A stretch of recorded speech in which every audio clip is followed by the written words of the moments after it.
Je souhaite vous remercier tous chaleureusement, vous qui participez au dynamisme et à l'identité de notre belle commune.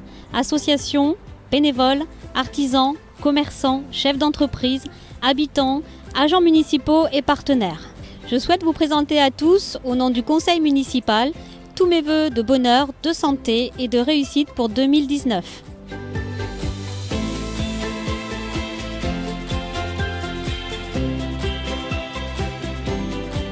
Bienvenue sur la commune des Sorinières. Je rejoins tout de suite Madame le maire Christelle Scotto pour vos premiers vœux. Oui, tout à fait. J'ai reçu les clés de la commune, j'aime bien le dire comme ça, en fait, le 22 mars par Christian Couturier, qui est l'ancien maire depuis 17 ans et qui a souhaité mettre une pause, un petit peu lever le pied, comme il dit, dans ses fonctions. Et du coup, c'est moi qui ai été élue à sa place le 22 mars 2018. Je suis honorée, mais c'est ma première année de vœux. Alors justement, pourquoi d'entrée avoir choisi ce village, ce lieu-dit chez Gatin pour démarrer ses vœux? Parce que c'est une identité, c'est l'identité de notre commune, le bourg des Sorinières et les villages qui gravitent autour. Et il faut que les villages puissent être raccordés, puissent accéder au bourg. On a mis en place un programme avec la métropole pour pouvoir réaliser des pistes vertes, des pistes cyclables pour permettre à tous les modes de déplacement de relier les villages et le bourg. L'emploi, les entreprises au cœur de vos préoccupations. Les associations, elles sont nombreuses également oui, tout à fait. aux Sorinières. Alors les entreprises, on en a 800 à peu près aux Sorinières aujourd'hui, ce qui crée à peu près 3000 emplois, donc ce qui est assez important. Au niveau des habitants, on a à peu près 100 habitants nouveaux par an, donc on voit bien ici la dynamique de la commune. Avec de nombreux projets pour la ville à venir. Oui, alors c'est une ville qui est attractive. Elle est attractive par sa position stratégique et des projets qui sont en train d'arriver pas loin, je pense aux mines notamment. Les Sorinières, c'est une commune agréable à vivre. Oui, alors c'est le marqueur de notre commune. Le fait de pouvoir être ici dans une commune verte, agréable, durable. Et notre enjeu, c'est justement de se développer tout en maîtrisant ce développement pour pouvoir continuer à conserver cette identité qui nous est chère. Oui. Notre marqueur aussi, c'est les associations et les bénévoles.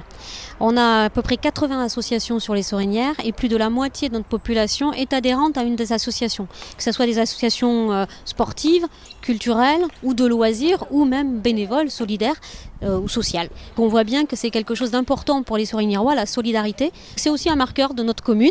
Chaque projet sur lequel on va travailler va nous mettre en alerte avec une volonté toujours de conserver cette identité. Donc on réfléchira systématiquement au nouveau projet en se disant identité de la commune, on souhaite la préserver.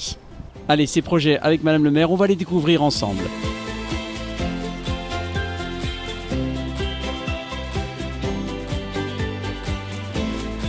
Nous sommes toujours bien sûr avec Madame le maire, mais cette fois-ci devant la mairie et surtout devant l'un des grands chantiers à venir dans les années qui viennent, c'est celui du fameux cœur de ville. C'est un projet en collaboration avec Nantes Métropole qui sera divisé en deux îlots. Donc l'îlot sud plus vers la rue Bel-Effet ici et l'îlot nord en deuxième temps. L'idée évidemment c'est de pouvoir déplacer les commerces encore existants sur l'îlot sud pour pouvoir faire ensuite l'îlot nord.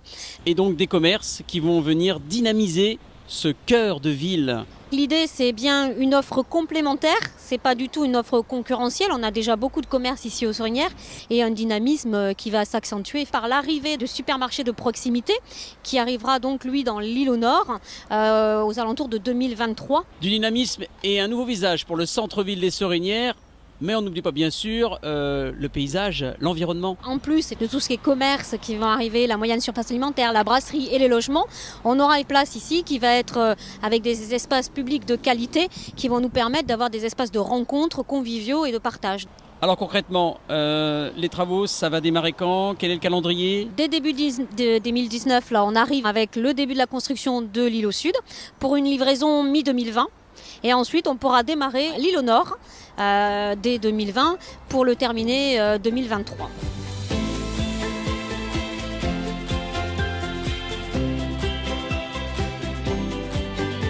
On se retrouve devant l'école Clos du Moulin avec Madame le maire. Nous sommes à l'entrée de la zone 30. La sécurité, notamment celle des plus jeunes, c'est au cœur de vos préoccupations. Oui, parce qu'elle permet de pouvoir faire cohabiter les enfants, les parents qui viennent accompagner, les voitures comme on le voit là, mais aussi les cyclistes et les piétons. L'idée là derrière, c'est évidemment la sécurité, une ville apaisée. Alors, on peut circuler plus tranquillement, il y a moins de bruit, moins de freinage, accélération, etc.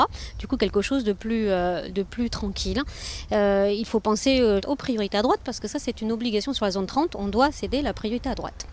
Alors, autre thème important, bien sûr, c'est la restauration des plus jeunes.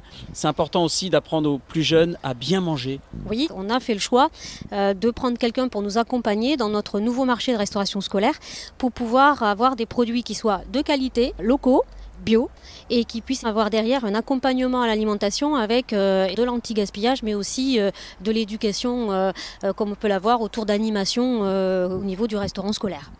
Et puis alors, les enfants, on les fait participer à la vie publique. C'est le conseil municipal des enfants. Expliquez-nous. Oui, alors ça c'est mon bébé, si on peut dire ça comme ça. C'est vrai que c'est quelque chose qui me tenait à cœur et qu'on a réussi à pouvoir mettre en place. Alors là, je peux remercier les services, les directeurs d'école, les enfants, parce qu'on voit qu'ils sont mobilisés. Et c'est en fait pouvoir faire participer à la vie municipale les enfants de notre commune qui eux aussi habitent là et qui ont beaucoup d'idées.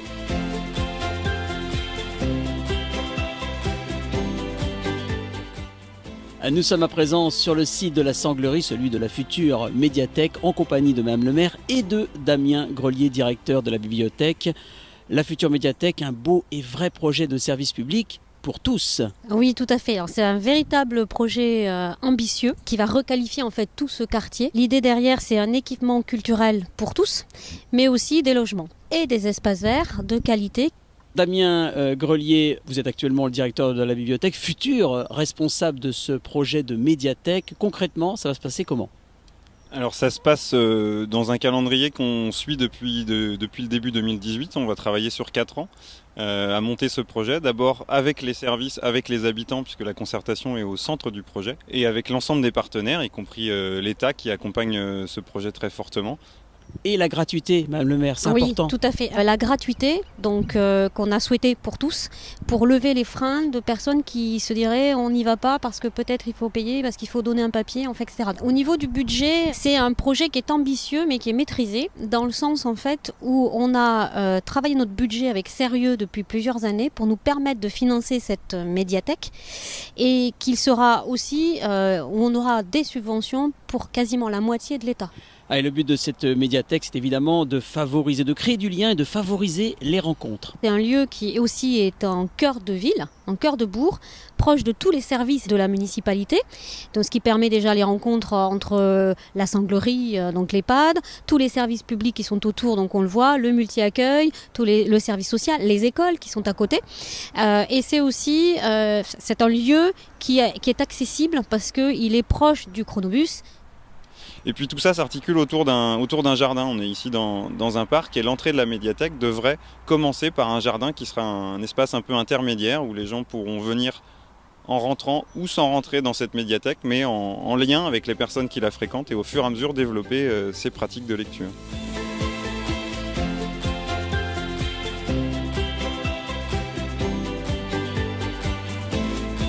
Allez, pour finir, nous sommes devant la salle Hippolyte de Rouette. C'est un symbole de la ville. Oui, c'est un lieu de rencontre, de partage, de proximité aussi, puisqu'on est au cœur des ensembles sportifs et culturels, vous l'avez dit. Ce que je souhaite ajouter, en fait, puisqu'on termine un petit peu notre visite de la commune, c'est de reprendre effectivement avec vous le fait que notre commune, on l'a dit, soit attractive et dynamique. On peut, je crois, être fier en fait de ce développement. On crée de l'emploi. On crée des services, on accueille de nouveaux habitants, on a un développement qui est là, mais qui est maîtrisé. Il est maîtrisé parce qu'on respecte le cadre de vie, l'identité en fait de cette commune. Et on le fait avec justement les rencontres et le partage et la proximité qu'on a avec nos habitants. C'est-à-dire qu'eux aussi participent en fait à cette maîtrise et à ce développement de la commune.